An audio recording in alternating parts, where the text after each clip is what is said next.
আশ্বিন মাসের শুক্লপক্ষের মহাষ্টমী বা বীরাষ্টমী তিথিতে আজকে আমরা প্রকৃতরূপী ভগবান করম রাজার নিচে আমরা যে আরাধনা করছি সে সম্বন্ধে আজ একটা যে গল্পের মাধ্যমে আমরা কিভাবে এই 500 একাদশীটা আজ এখানে আশ্বিন মাসের শুক্লপক্ষের মহাষ্টমী তিথিতে যে ব্রত উদযাপন করছি সে সম্বন্ধে একটা গল্পের মাধ্যমে আমরা সেটাকে রূপান্তরিত করব।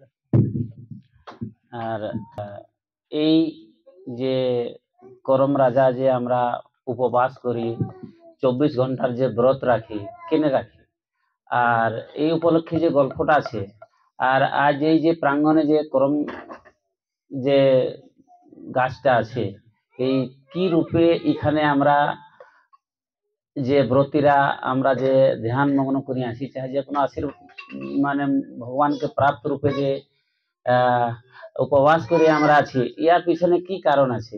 প্রত্যেক ঘরে প্রত্যেক গ্রামে দেখবে যে করম পূজাটা যেটা হয়, কোন ঘরে যদি বাচ্চা হয় তো করম পরব করি, কোন ঘরে যদি মানে আরো যে কোনো সুন্দর জিনিস দেখায় তবেই করম পরবটা হয়।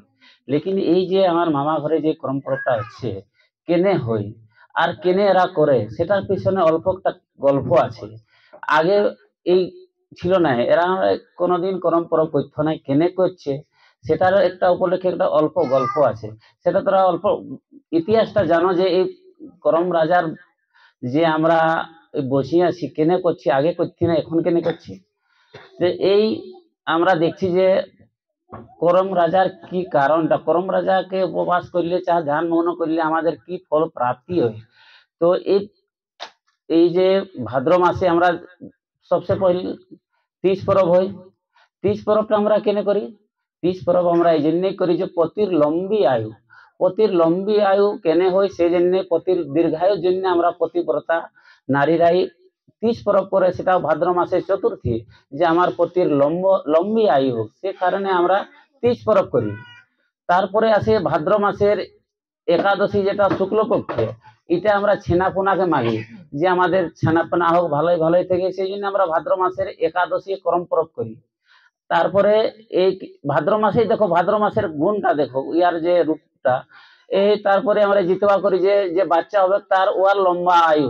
লেকিন এই যে করম রাজাটা এই আশ্বিন মাসের কৃষ্ণপক্ষের শুক্লপক্ষের অষ্টমীতে এই ব্রতটা করা যায়। এই অল্প গল্প আছে যে আমার এই যে মামারা কেনে করে এই পরবটা, আগে করতো না, আমরা জানি না তখন বড় মামার বিবাহ, আমরা জানি না, আমি একদম সত্যি গল্প শোনো আর ধ্যান থাকবে। আমরা জানি নাই ততক্ষণে বড় মামার বিবাহ, আমাদের হোশ আসে গেল, তাও ইয়াদের ছানাপোনা নাই। আগে মহিপাল রাজা ছিল, এরা ছিল আমার দাদুটা যে পূজা মানতো, এদের তো করম ধরম দুলক হয়ে গেল মহাদেব আর চৈতন্য মানত, লেকিন ইয়াদের আর ছেনাপুনা নাই। আমরা জানি নাই তখন বড় মামার বিবাহ, ছোট মামার বিবাহ জানি অল্প জ্ঞান, তাও এরাদের ছেনাপুনা নাই। আর এখন তো দেখছি কারো বিবাহ হলে কিছুদিন পরে না আসে তো ডাক্তার ঘরে দেখান মহাদেব আমি বড় তো করম রাজার কেনে কোনোদিন দেখান নাই। তখন অনেক দিন পরে ঘর ভিতরে এই করম রাজা একটা রূপান্তরণ নিয়ে আসলেন যে আমার পূজা, লেকিন এরা বুঝতে পারলো না জিনিসটা যে করম রাজা ঘর ভিতরে কেনে আসলো। তখন যে বছর আসা গেল তখন এরা উপরে কোনো সাইডে দিয়ে দিয়েছে। ফির ঘুরি বছরে আরো দেখলেন যে ভাই করম রাজা ফির বেরিয়েছিল। তখন যুক্তি করা হইলো যে ভাই এইভাবে যে করম গাছটা ঘর ভিতরে যখন বেরাচ্ছে, ছেনাপোনা হচ্ছে না, দম আমার কারণটা কি? তখন এই জ্যোতিষীরা, যেমন মহিপাল রাজা জ্যোতিষে কে দেখা দিলেন, তখন এরাও জ্যোতিষকে দেখা দিলেন। তখন বলছে যে না, এই করম রাজাটা এই অষ্টমীতেই, আশ্বিন মাসের অষ্টমীতেই গাড়া যাবে। আর ইয়ার যে দেখা আছে এটা ভগবানের রূপেই বটে, তোমরা পূজা করো, তারপরে তোমাদের ফলাফল হবে। তারপরে এই আশ্বিন মাসের অষ্টমীতেই ওই গাছটাকে আঙ্গনে নিজের জায়গা দিয়ে পূজা আরম্ভ করা হলেন। তখন এই জন বছরে পূজা হইলো। তখনই আমার বড় মামি কাছে আছে, ইনি বললেন যদি 1 বছরে আমি সময় দিছি, যদি না আছে তো ফিরে 7 সমুদ্র লঙ্কার পার। তার 1 বছর পরেই আমাদের বিক্রম বিবেক, 1 বছর পরে, এটা একদম প্রকৃতির দেখা। এটা যে কোনো আমরা আগে গল্প করতে যে মহিপাল রাজা যে গল্পটা ছিল, এটা আমরা আঁখো দেখতে পাই, আঁখো দেখি যেমন এই করম রাজার ছেলেপুলা হওয়ার জন্য কতটা শক্তি স্বরূপ প্রদান করে ছেলে মেয়েরাকে, মা বোনরাকে, এটা এটা দেখা দেখির গল্প এটা আছে। আরো পরীক্ষা কত ভগবান নিচে দেখো, যখন এই বিক্রম যখন গায়ে রইল তখন মামির একটা কাঁটা লাগিয়ে গেল, হাত ফুলে গেল। তখন আমি আর আমার মামি এই আমরা চন্দ্রশেখর ডাক্তার কাছে গেলি। তখন ওখানে ডাক্তারেরও যোগাযোগ নাই, তখন এই দো মামা ভাগিনা আমরা পৈদলেই আদার দিয়ে গেলি। তারপর ইঞ্জেকশন নিয়ে বিক্রম হইলো, তাহলে বিবেকও হয়ে গেল। তো এতটা শক্তি রূপ আছে এই ভগবানের যে আমরা এতদিন মানে আমরা জানি নাই। আর এই করম রাজার আস্থা নিয়ে কোনো ডক্টরের বিনা দেখায় যে বিবেক হইলো, বিক্রম হইলো, তারপরেই ছেলেপিলা হইলো। আমরা তো তরসিন জাতি যে মামা ঘরে বাচ্চা নেই, আমরা আসছি। আর বহুত মতলব দুঃখ এই ছেলেপুলার জন্য। তার মধ্যেই দেখো ভগবান রূপী আসলো যে তুমি এই মানে গরম ডালের উপরে তোমরা ব্রত রাখো, তোমাদের সব যেমন ছেলেপুলার কোনোদিন কষ্ট নেই আর বাচ্চা হবে। আর এটাই করম রাজা জবের থেকে এলো, ইয়াদের ঘরে দেখছো তোমরা কিভাবে ছেলেপুলা এলো, সেটা এটা প্রকৃতি রূপী ভগবান যে আজ আমরা ব্রত রূপে বসে আছি।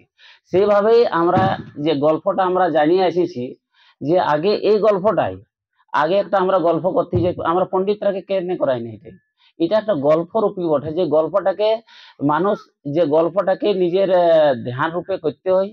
আর এই গল্পটার আমরা যে কোনো জিনিস ভালো বটে সেটাকে নিজের জীবনে প্রায়শ্চিত করি। ওর ভালো গল্পটাকে আমরা জীবনে সংকল্প নিই যে এই ভালো কর্মটাকে আমরা নিজের আগে বাড়াবো, ছেলেপোলা কিভাবে থাকবে নাই থাকবে সেটার জন্যই আগে একটা গল্প আছে, সেই গল্পটাকে আমি শুরুয়াত করছি। যে আমরা জানতে যে প্রাচীন কালে একটা মহিপাল নামে এক রাজা ছিল। মহিপালের রাজা ছিল। তো প্রত্যেক মানুষ চায় যে বিবাহর পরে যে আমার ছেলেপিলা হোক। কত বড় শাসন ব্যবস্থা যদি ভালো থাকে, তো মানুষের তো জীবন একটা নিশ্চিত, 60 সাল 70 সাল ভবিষ্যৎটা কি হবে, তখনই মানুষ সোচে যে নাই ছেলেপুলা হলে ভবিষ্যৎটা মা বাবার মরার পরে ওর উত্তরাধিকারী ছেলেপুলা হবে। প্রজা তো পহিল পহিল খুব সুন্দর, মহিপাল রাজা নিজের প্রজাকে ভালোভাবে রাখতে লাগলো। বহুত দিন পরেও আর ছেলেপুলা নাই। তখন ওরা নিজের মিটিং বসাইলো যে ভাই রাজা তো যতদিন থাকবে কতদিনই, রাজার মরার পরে আমাদের কি স্থিতি হবে। তখন রাজার যে যত মন্ত্রী পরিষদ, যত নিজের আরো যত জ্যোতিষ, রাজার তো বহুত লোকের লোক, তখন জ্যোতিষীকে জিজ্ঞাসা করলেন যে ভাই আমাদের তো ছেলেপুলা হচ্ছে নাই, তো কি করা যায়। তখন জ্যোতিষী দেখলো যে নাই, আপনারাকে এই করম ডাল রূপে ভগবানকে পূজা করতে হবে। আর কবে করতে হবে, এই ভাদ্র মাসের একাদশী শুক্লপক্ষে, শুক্লপক্ষে। তখন ওরা ওই যত ব্রতীরাকে বলছে ব্রতী মেয়ে ছেলেই থাকবে, আর নদীর থেকে 3 দিন ধরে বালি আনতে হবে, আর পূজা পাঠ করতে হবে। আর গ্রামের যত আছেন ব্রতীরা পূজা করবে, তারপরেই ছেলেপুলা হবে। তো জ্যোতিষীর অনুসারে রাজা মহিপাল এই করম রাজাকে ডাল গাড়িয়ে নিজের যেমন ঢোল বাগনা নিজের ভব্য তরিকায় পূজা পাঠ করলেন। তখন এই করম যে বছর করলো, 1 বছর পরেই করম রাজা করম জন্মিল। বড়টার নাম করম। ফির 2 বছর পরে ধরম। যেমন এই বিবেক বিক্রমের গল্পটা শুনলি, 1 বছর পরেই করম, দুসরা তিসরা বছরেই ধরম। তখন ওরা রাজা বললো যে ভাই আমার দুটা বেটা, খুব খুশির ব্যাপার। তখন ওরা শিক্ষা দীক্ষা খুব দেয়ালে যে আমাদের আগের পরম্পরাটাকে যতক্ষণ শিক্ষা দীক্ষা দেওয়া না আছে, তারপরে তো যদি কোনো কাজ করতে গেলে শিক্ষা দীক্ষার দরকার। তখন করম কেউ শিক্ষা দীক্ষা দিল, ধর্মও শিক্ষা দীক্ষা দিল। তখন ওরা দো ভাই এত মেলে থাকলো, তখন ওরাই দো ভাই যুক্তি করলো, দাদা দো ভাই যদি আমরা ঘরে থাকি তো ধনেরও দরকার। তখন ওরা বললো দাদা তুমি বড়, তোর বেশিটুকু বুদ্ধি, ব্যবসায় চলে যা। ওরা বাইরে তখন চলে গেল। ছোটটা রাজপাট সামলাতে লাগলো, যত জনতাদের কিভাবে সেবা করতে হবে।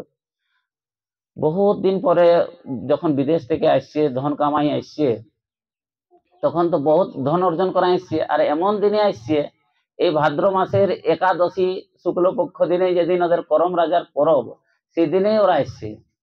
তখন ওর মনে একটা ভাব রইল যে ভাই এতদিন বাইরে রয়েছি, আমার টুকু স্বাগত হোক, মনে টুকার ভাব। তখন ওর যে মন্ত্রী পরিষদ, ওর যত আরো চেলা চপটি যখন রাজা ছিল, তখন বলে যাও আমার স্বাগত হোক, ডল বাজনাই হোক। তখন ধরম রাজার ধরম এমন ব্যবস্থা করে রেখেছে, যেই ওর আঙ্গন প্রস্থান করছে, নিজের খাবার ব্যবস্থা সব লেখেন ব্যবস্থা করা সব মস্ত হয়ে গেছে। তারপরে তারপরে রাজা বলছে যত লোককে পাঠালি কেউ আমার কাছে আসছে না আমার স্বাগতের জন্য, তখন ও নিজেই খুব চিনে গেল। তখন দেখছে যে একটা ডাল, একটা ছোট মোটো ডালের জন্য এরা আমার স্বাগত নাই করছে। তখন ও রাগে আমার বলছে এত টাকা দৌলত আর এই একটা ডালের পিছনে পড়িয়ে আছেন। তখন ও রাগে উপরে এখন ফেঁকে দিল। তখন ওই যখন গল্পটা যেমন আছে 7 সমুদ্র লঙ্কার পারে যায় ওটা পড়িয়ে গেল।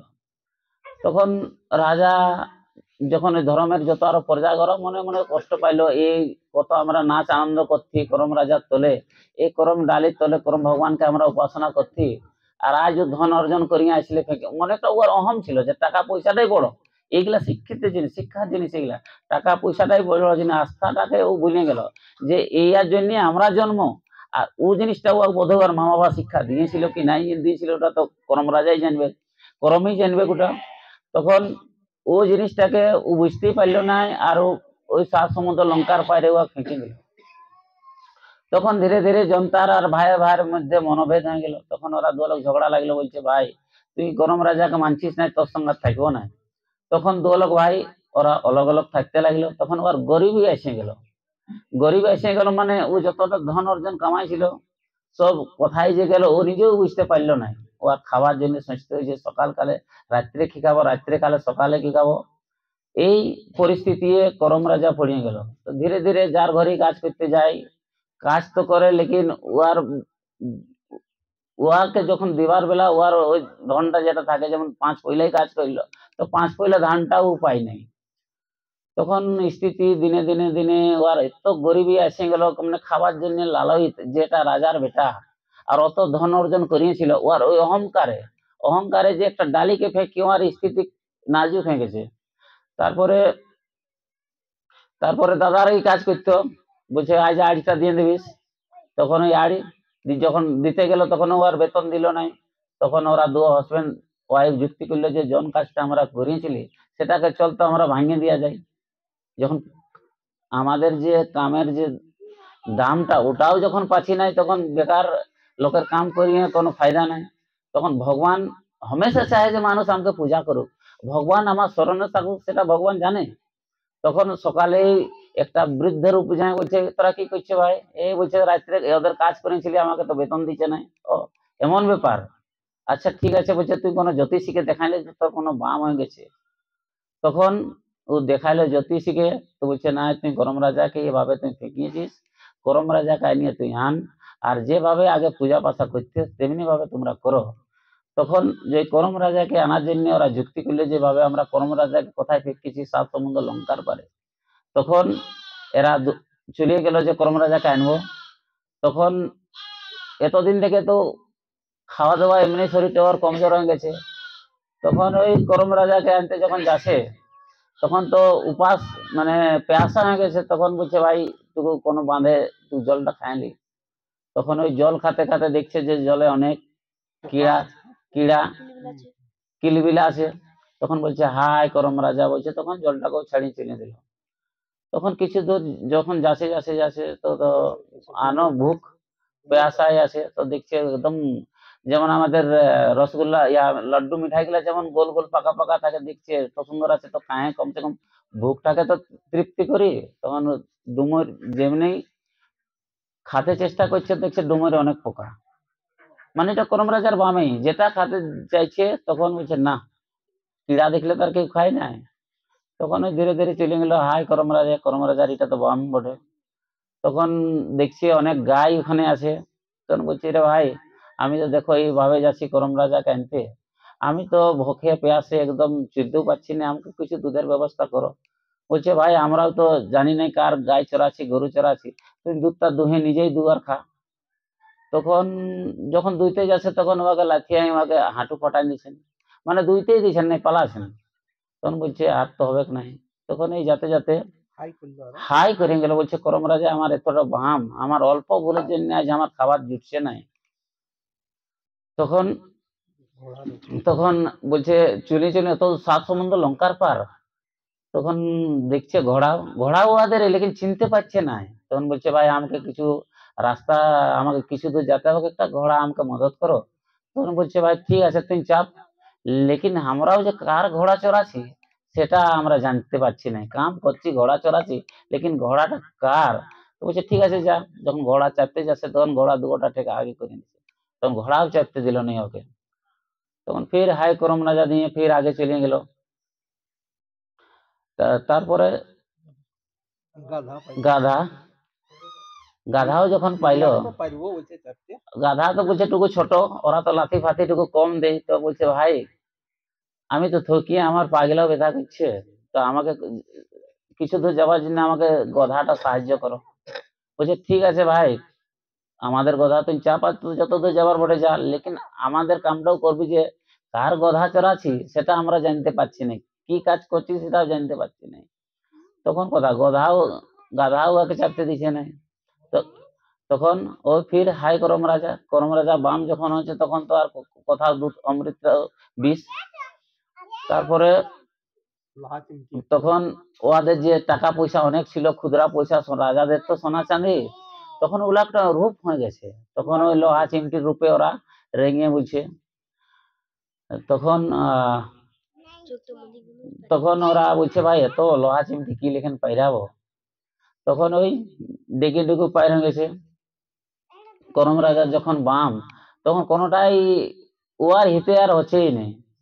তারপরে এই কাঁটা ভরা কাঁটা ভার, যেটা আমাদের কাঁটা ভার ছিল, দুয়ারে লোক। ওয়ারে রাজা মানে ওদেরই সব লোক। তখন বলছে ভাই আমরা যে কার কাজ করছি আমরাও বুঝতে পারছি না।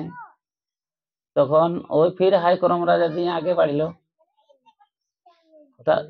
সমুদ্র ধার। তারপরে ধীরে ধীরে যেতে যেতে ওই পৌঁছেছে, তখন সমুদ্রের ধার পালে দেখছে অবিকল জল, কিভাবে পাইরাবো।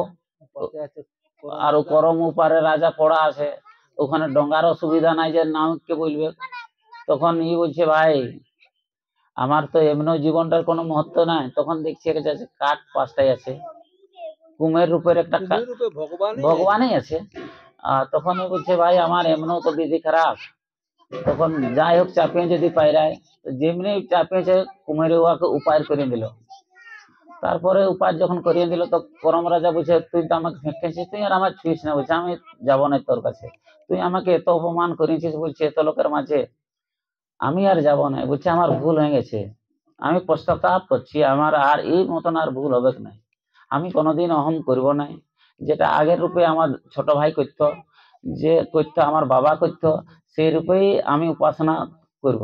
তখন বহুত নম্র নিবেদন করায় হাত পয়ের জড়িয়ে ফির করম রাজাকে নিয়ে আসলো। তখন যেখানে করম রাজাকে নিয়ে আসলো দেখছে নদীও শুকা, আরাম সে নদী পাইরে এসে গেল। তখন ওই কাঁটা ভারকে পাইলো, কাঁটা ভারের লোক গেলে বলছে সব তো গেলে আমারই লোক। ওরাও চিন্তা লাগলো যে এটা আমারই বড় দাদা যে বিজনেসে গেছে রাজা, এইটাই তখন ওদের চোখ দেখতে পাচ্ছে এটা আমাদের রাজা। তখন ওই ধীরে ধীরে আসিয়ে লোহা চিমটি ছিল সেদিন পুরা টাকা আছে। ওখানে যত টাকা পয়সা গুলা যত ওর বাম হয়েছিল বিজনেসের, তখন সবাই টাকা পয়সা নিয়ে চলে দিল ওরা। তাহলে ধীরে ধীরে আস্তে আস্তে গাধা পাইলো। গাধা পাইলো। ওরাও বলছে ভাই এই এটা তো আমাদেরই মালিক, এটা তাদের গধা, চলো চলো চলো চাপো। তখন গধা নিয়ে আসছিল, ঘোড়াও দেখছে যে আমাদেরই মালিক। তখন ঘোড়াও যখন বলছে লে কোন ঘোড়াটা, বলছে আমাকে আগু চাপু, ঘোড়াটা বলছে আমাকে চাপ, মানে একটা ভালোবাসার জিনিস তো। তখন গায়ের ঠিনা ছিল, দুধ ঢাল দাও। এখন দুধ ঢাললো।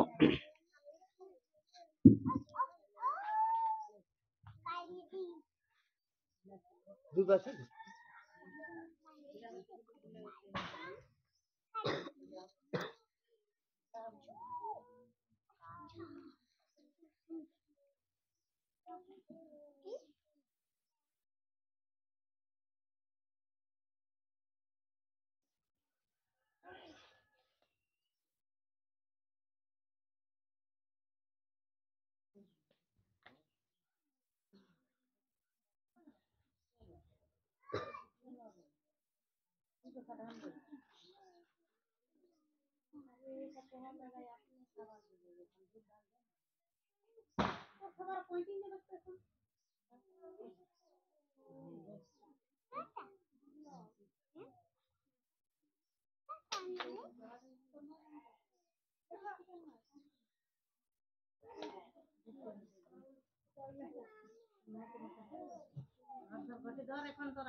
এখন তো ডুমর আছে।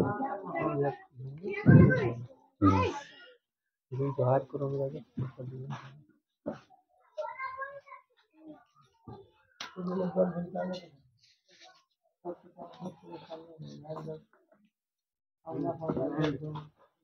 আতপ চালু আছেন নাই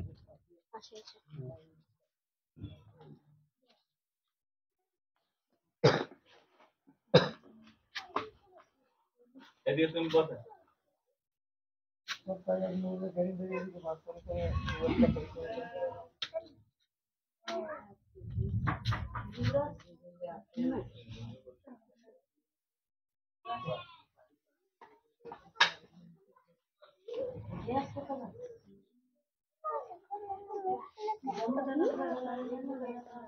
তিনবার হয়ক সেরকম করবে এখানে উঠে দিলাম।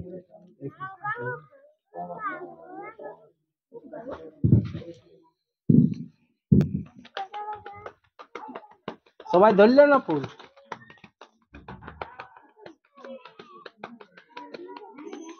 হ্যাঁ তো যেখানে গরুর মাঠ ছিল সেটি নারা সব পৌঁছিলেন আর পুরা দুধ খালেন রাজা কেউ গায়ে বলছে আমাকে দুধ দু বলছে আমাকে দুধ পুরা দুধ খাওয়ার পরে বলছেন জোহার জোহার করম রাজা। দেও গাইকে এখন ফুল দেও। হ্যাঁ। তারপরে কিছু দূর আসার পরে দেখছে যে ভাই যখনখানে আমি ডুমুর পাকা খাতেছিলি সেটা একটা মিষ্টির মানে লাড্ডুর মিষ্টি হয়ে গেছে।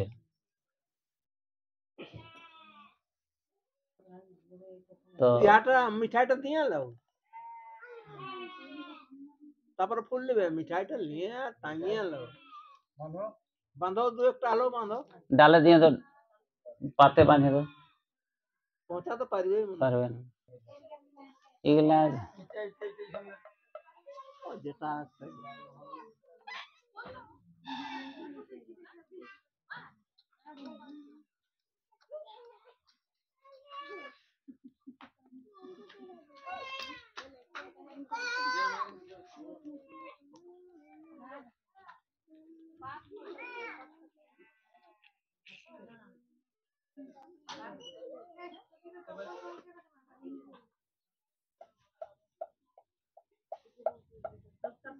ফুল চড়াওয়া জোহার করো। হ্যাঁ যখন ওরা ওখান থেকে যত দলবল আসছে আচ্ছা ওটা পুরা মিষ্টির ভান্ডার ছিল যেখানে আমরা ডুমুর বলতেছিলি যে ডুমুর পাকা ওখানে পোকা ছিল তখন এখন সবাই পৌঁছে ওখানে কি হলো একটা মিষ্টির রূপ হবে মিষ্টি যখন খাবার যেগুলা খাই অরিজিনাল মিষ্টি হয়ে গেছে তখন সবাই খালেন সবাই ওই মিষ্টিটা খাইলে তখন সবাই যত ছিল আনন্দ মিষ্টি খাতে সবাই আনন্দ যখন রাজাকে দেখলেন তখন ভাই বলছে এটা যে আমাদের এই মিষ্টি তখন সবাই বসে ওরা আনন্দ রূপে সব মিষ্টি খালেন।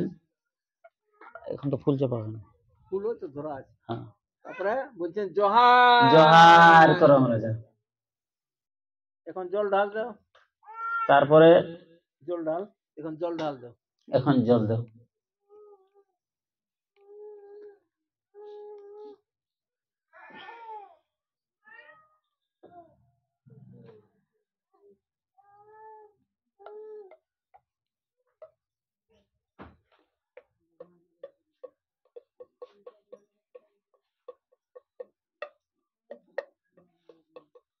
ফুল বোতল নিয়ে আলো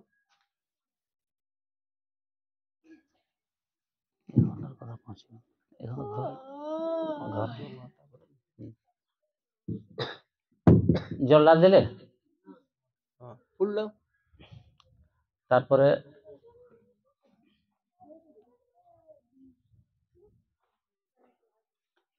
সেই রাজারে বাঁধ খেয়াল নাই করছো, কিন্তু বাঁধটা রাজারে।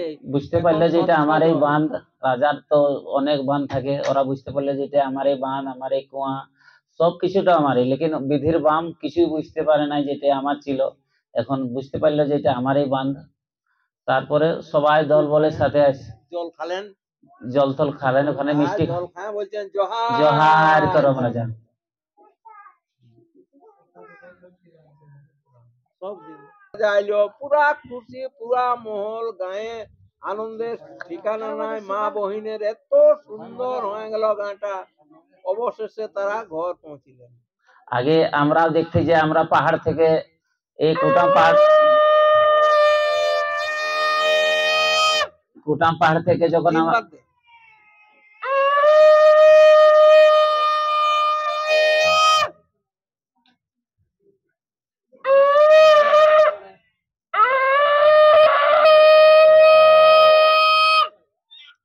আগে আমরা দেখছি যে আমরা যখন ছোট ছোট ছিলি তখন কুটাম পাহাড় থেকে করম ডাল নিয়ে আসছি, সবাই আঙনে চুমাইতো, সেভাবেই দল বলের সাথে। এখন দুটা হচ্ছে না, এই কিছুদিনের আগে কত পরিবর্তন সেটা দেখো। পুরা গ্রামে আমরা দল বল যা কুটাম পাহাড় থেকে করম ডাল নিয়ে আসছি, ডাড়ি পেছু পেছু নিয়ে আসছি একসঙ্গে গাজা বাজার সাথে। তারপরে সবাই আঙনা নিয়ে সবাই চুমাতো, সেভাবেই এই করম করম রাজাকে নিয়ে গ্রাম পৌঁছিল। তখন জ্যোতিষী বলেছিল যে ভাই করম পূজা তো করতেই হবে, তো উপবাস, কোন জিনিসটা পূজা করতে গেলে উপবাসের দরকার, ব্রতির দরকার। তো আগে জানতো না যে করম এইভাবে কি বিধিবাম কি এই রূপে কি নিয়ে আসতে পারে। তখন করম রাজা আজ তো পূজা করতেই হবে। তখন ছিল যে ভাই ব্রতি জোগাড়। ব্রতি কে ওই যে উপবাস থাকে, সেই ব্রতি খালে তো আর হচ্ছে নাই। তখন দেখো গ্রামে কে খায় নাই, তখন সবাই গ্রামে সবাই গান জিজ্ঞাসা করতে লাগলে ভাই তুই খাচ্ছিস, বলে হ্যাঁ আমিও খাচ্ছি, ওরা আমিও খাচ্ছি। একটা ঘরে দেখছে ভাই ওরাই দু মা আর বেটি, ওরা খুব ভালোবাসা দু লোকের মধ্যে। কোনোদিন কোথাও গেলে দু মা বেটির সঙ্গেই যায়। তো একটা অল্প কথায় ভগবানের নীলা দেখো, মা বেটির ভালো।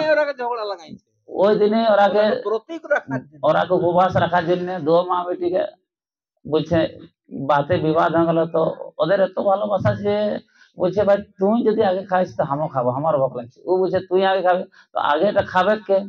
ওই করতে করতে এরা পৌঁছে গেল, ভাই তোরা খাইছিস, তো বলছে না আমরা তো খাই না। আচ্ছা ঠিক ঠিক ঠিক বলছে, চলো চলো চলো চলো, তোমাদেরই দরকার আছে এখানে। তখন ওরাকে নিয়ে আসলো নতুন কাপড় নতুন জামা, যেগুলা ওদের ব্যবস্থা রূপে। তারপরে করম যে বিধি বিধান যে যেভাবে পূজা হয় ওই ব্রতি রূপেই এই গল্পটা শোনালেন।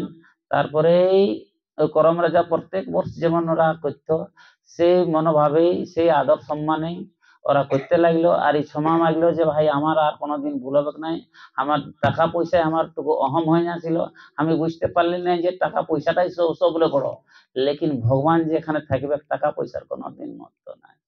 সেইটাকে আমরা অনুসরণ করি যে মানুষকে আমরাকে ভালোবাসায় সবদিন থাকতে হবে। ভগবানের অনুসরণে যদি আমরা থাকি তো কোনোদিন বাধা বিঘ্ন হবে না।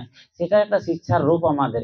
এই ব্রতীরা চাই আমরা যে এই করম পরবটাকে যে আমরা মানি, কেনে মানি যে আমাদের ছেলেপুলে ভালো ভালো থাকুক, আমরা নিজের কাজে ব্যস্ত থাকি, সবাই এক দুসরে সে গলে মিলে থাকি, এটাই খুশি উমঙ্গে থাকাটাই জন্য একটা শিখ দিয়েছে করম রাজায়।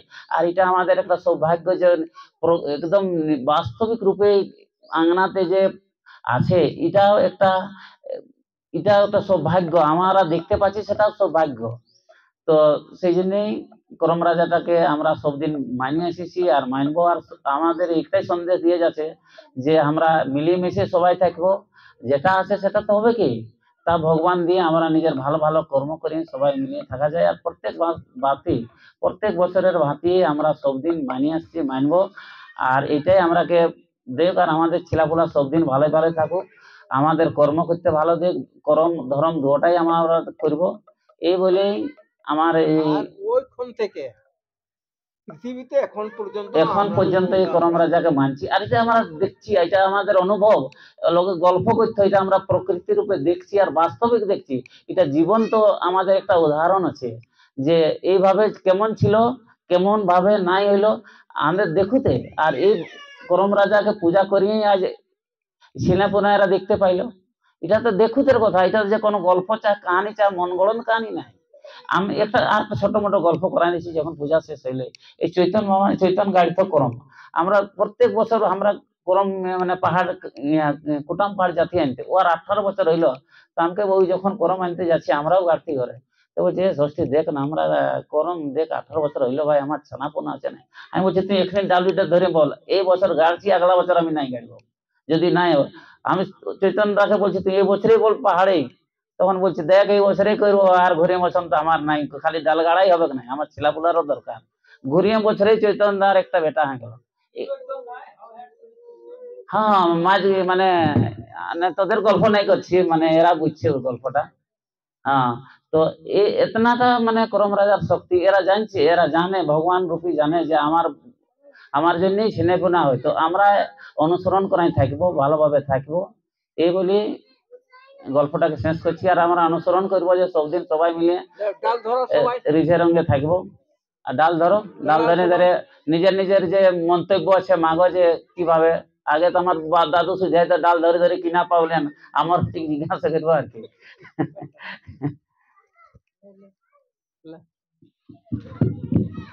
ডাল ধরো।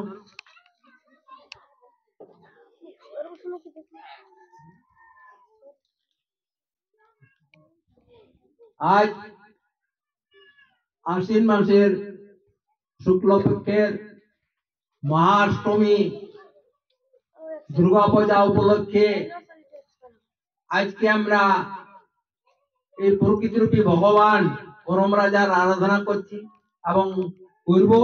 সবাই আমার সন্তান সন্ততি যেমন সুখে থাকে, এটা হইল আপন ধর্ম, ভাইয়ের করম, তেমন ভাইও যেমন দীর্ঘায়ু হয়, ছেলেপেলা সন্তান সন্ততি যেমন সুখে সম্পন্ন থাকে, আমরা প্রত্যেক বছর করছি এবং করব। এই নিয়ে সবাই আরাধনা।